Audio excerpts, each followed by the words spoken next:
2 years, 728 days. That is how long 3 boys have been missing, while the clock keeps moving like nothing happened. Winston Stone, Timothy Paul Stone Jr., Marcel Orion Stone. You're listening to No Tears for Black Girls. I'm Samantha Paul. This episode is based on public reporting and on court filings and documents shared with me by the Stone family. Where claims are allegations, I will say so. Our focus is simple: accountability and bringing attention back to the missing. If you are hearing these names for the first time, I want you to sit with them for a moment, because these are not headlines. These are children. And if you already know the names, then you already know how the public gets trained to forget. The story drifts, the outrage cools, the algorithms move on, and families are left screaming into a system that acts like silence is normal. Today is January 9th, 2026, the 2-year anniversary. And this episode is about more than what happened to the Stone kids. It is about what happens when government systems treat missing Black children like paperwork, not emergencies. It is about what happens when the word runaway becomes an excuse to delay action. It is about what happens when a family comes to the state begging for help, and the state answers with procedure, deflection, and delay. The Stone family has fought this in court. They have filed motions. They have asked judges to compel records. They have asked for accountability. They have asked for help finding 3 missing boys. And as of today, the boys are still not home. I am going to speak carefully and clearly. Some details in this episode are drawn from public reporting and from the family's court filings and documents shared with me by Reverend John Stone. When I refer to allegations, I will say so. And when I refer to findings by federal authorities, I will say so. Because this matters. Truth matters. Precision matters. And when the system fails, the only thing families have left is the record. Here is the part that should make your stomach drop. In this case, there were warnings. There were protections ordered. There were red flags that did not require hindsight to see. There were opportunities, multiple opportunities, to stop what was coming. And still, 3 boys were taken. And later, their father died. In the Stone family's account, and in the filings connected to their case, the disappearance of the children is tied to a chain of decisions and failures that the family believes were avoidable, and that they argue involved misconduct and obstruction. The date that matters most is January 9th, 2024. That is the day the children were taken, according to the family. The Stone family has described it as a kidnapping. They have described it as a handoff. They have described it as a moment where law enforcement had the power to intervene and did not. You need to understand why that matters, because a missing child case is not just a tragedy, it is a test. A test of whether the state treats a child's life like an emergency or like an inconvenience. In far too many cases involving Black children, the system fails that test. Ask any mother who has been told, they'll come back. Ask any father who has been told, they're probably just with friends. Ask any family who has watched the first 48 hours vanish, when the first 48 hours are the difference between rescue and regret. Now pull back with me, because Arizona is not just facing one missing children crisis. Arizona is facing a pattern, and it is a pattern families have been naming for years. Black children go missing, and the response is often slower, colder, and smaller. Families say urgency is missing from the response, even when the child is vulnerable, even when there is a history of danger, even when the family is begging. And when the state's child welfare systems are involved, the danger multiplies. Because when children are labeled runaways, they become easier to ignore. And when they are ignored, they become prey. Advocates have warned for years that youth who run from unsafe placements or who are simply not protected in the first place are at higher risk of exploitation and trafficking. That is not sensational. That is documented reality. It is the ugly math of vulnerability. In Arizona, reports and community advocacy have raised alarms about children disappearing from the very systems meant to protect them. Families have said notifications were delayed. Advocates have said coordination failed. And the public has watched too many stories where a child is missing, and the adults in charge are arguing over forms instead of searching. This is where the state wants you to look away. Because if you look closely, you see that failure is not random. It is patterned. It repeats. It has a shape. It has a script. And that is exactly why this case is being tied to the Department of Justice. In June of 2024, the United States Department of Justice released civil rights findings related to policing in Phoenix. The family's filings in this matter ask the court to consider those federal findings as relevant context because those findings speak to systemic issues, including how authorities handle vulnerable people and whether lawful practices are consistently followed. Let me say that plainly. When the federal government documents patterns of unlawful or harmful practices within a law enforcement agency, families have every right to ask whether those same patterns show up in their own tragedy. They have every right to ask whether a system that failed others also failed them. They have every right to ask whether leadership ignored warning signs until the warning signs became body bags and missing posters. And that is where Governor Katie Hobbs and Attorney General Kris enter this story by name. Because families are not just asking for sympathy, they are asking for accountability. And accountability has to travel upward. It has to touch leadership.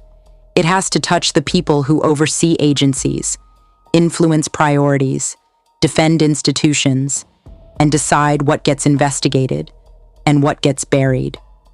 The Stone family's position, as presented in their filings and public-facing statements, is that Arizona's leadership has allowed a culture where systems protect themselves first and the people second, especially when the people are Black, especially when the people are children, especially when the people do not have money, media power, or political connections.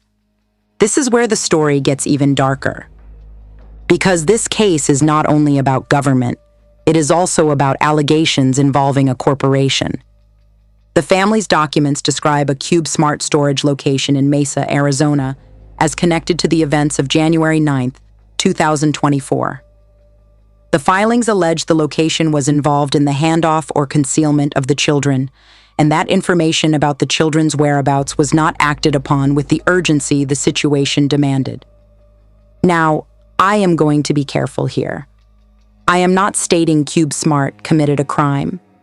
I am stating what the family alleges in their materials and what they are asking officials to investigate.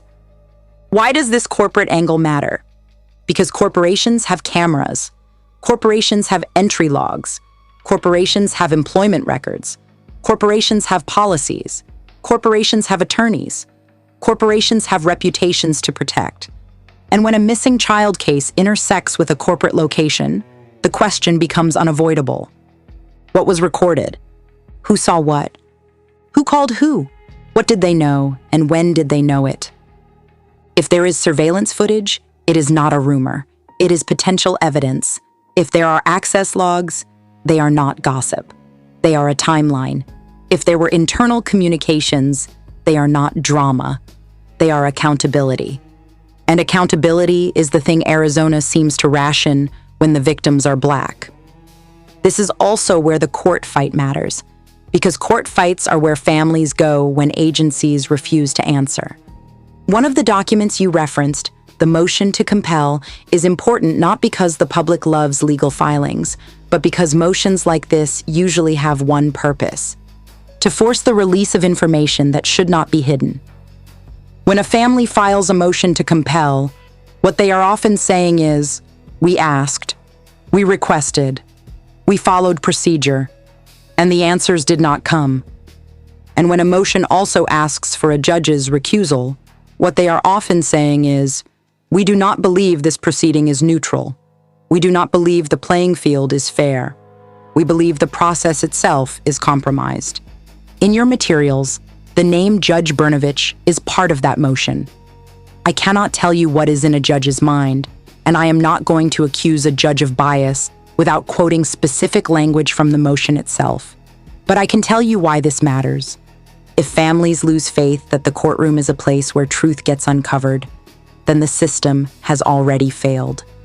Because the courts are supposed to be where power is forced to answer.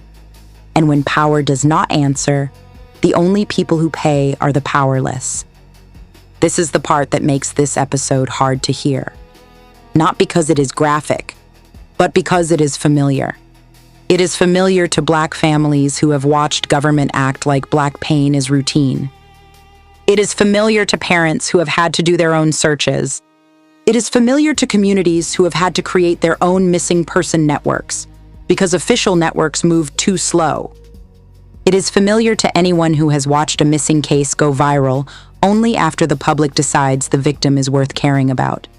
And I want to talk about that word, worth. The United States has a long history of deciding which children are worth protecting. There was a time when the government tore Indigenous children from their families through boarding schools under policies designed to erase identity.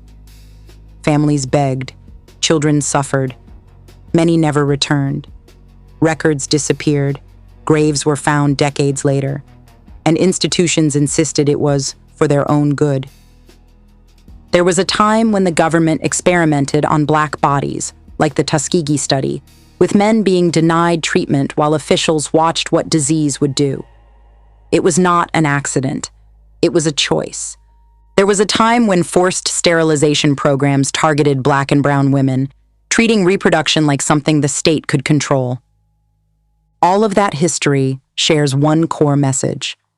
When the system sees certain people as disposable, cruelty becomes policy, and neglect becomes normal.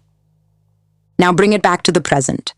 If you are a Black child in danger, you are often forced to prove you are in danger before the system will move. And even then, the system may still move too late. Families and advocates across the country have repeatedly pointed out that Black people are overrepresented in missing persons reports compared to their share of the population. That is not just a statistic, that is a warning. Because overrepresentation should trigger resources, urgency, and reform. Instead, in many places, it triggers excuses. They're probably a runaway. They're probably with friends. They'll come back. Those phrases are not neutral. They are the sound of a system choosing comfort over action. And in Arizona, families have said those assumptions are deadly. Because when a child is labeled a runaway, the clock starts ticking in the shadows. That is when exploiters look for them. That is when traffickers search for them. That is when predators scan for the child everyone decided was not an emergency. And this is why a 2-year anniversary matters. Anniversaries are painful, but they are also leverage. They are a chance to make the public look again. They are a chance to force leadership to answer again. They are a chance to say, you do not get to age out a missing child case like it is an old tweet. Governor Katie Hobbs, Attorney General Kris, if you can hold press conferences, you can hold agencies accountable. If you can ask the public for trust, you can earn it by treating missing Black children like a crisis, not a nuisance. If you can speak about public safety, then explain why families keep saying the state did not keep their children safe. And to every agency involved in child safety, law enforcement, and the courts, I want to say this. The public does not want perfect. The public wants honest effort, transparent process, and urgent action. If mistakes were made, own them. If records exist, release them. If leads exist, pursue them. If surveillance exists, preserve it and review it. If officials failed, investigate and discipline them. Because every day that passes is another day someone out there gets to believe they can take Black children and watch the state stall. Now, if you are listening and you have information that could help locate Winston Stone, Timothy Paul Stone Jr., or Marcel Orion Stone, I want you to report it. You can contact the Federal Bureau of Investigation by calling 1-800-225-5324. That is 1-800-225-5324. 5324. You can also submit tips online at tips.fbi.gov. That is tips.fbi.gov. And you can contact the National Center for Missing and Exploited Children at 1-800-843-5678. That is 1-800-843-5678. Their website is missingkids.org. That is missingkids.org. If you are in Arizona, I also want you to do something else. Call your state representatives. Call your local city leadership. Call the offices connected to child safety oversight. Ask them what they are doing to ensure missing children are treated as emergencies, every time, regardless of race. Ask them what changes have been implemented since the Department of Justice findings. Ask them what reforms are being enforced and how they are being measured. Ask them why families are still filing motions to compel basic records in cases involving missing children. Ask them why families are still begging for the same urgency that is freely given in other cases. And if you are a journalist, or you know a journalist, ask them why this story is not national. Because a system that cannot find 3 boys, or cannot convincingly show the public it is doing everything possible to find them, is not a system that deserves quiet. Somewhere, somebody knows something. Somebody saw something. Somebody heard something. And somebody has been praying nobody connects the dots. This episode is connecting the dots. Not with rumors, not with internet fantasies, with the record, with patterns, with accountability. Because the Stone kids are not a trend. They are 3 lives, 3 boys whose absence should haunt a state that claims to protect children. 2 years, 728 days. And the question is still simple. Where are Winston Stone, Timothy Paul Stone Jr., and Marcel Orion Stone? Before we go, I want to share an important community update. We're releasing a special soundtrack album that brings you stories through sound, featuring songs by Jada Truth, named after a character from our book Dead Mike, now brought to life to narrate our stories through sound.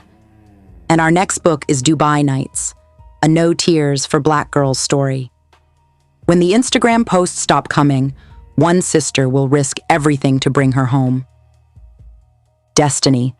Clark thought she'd finally caught her break, a luxury modeling contract in Dubai, all expenses paid, a chance to escape her suffocating student debt and help her struggling family. The photos show infinity pools, designer clothes, and the life she's always deserved. But the messages stop coming.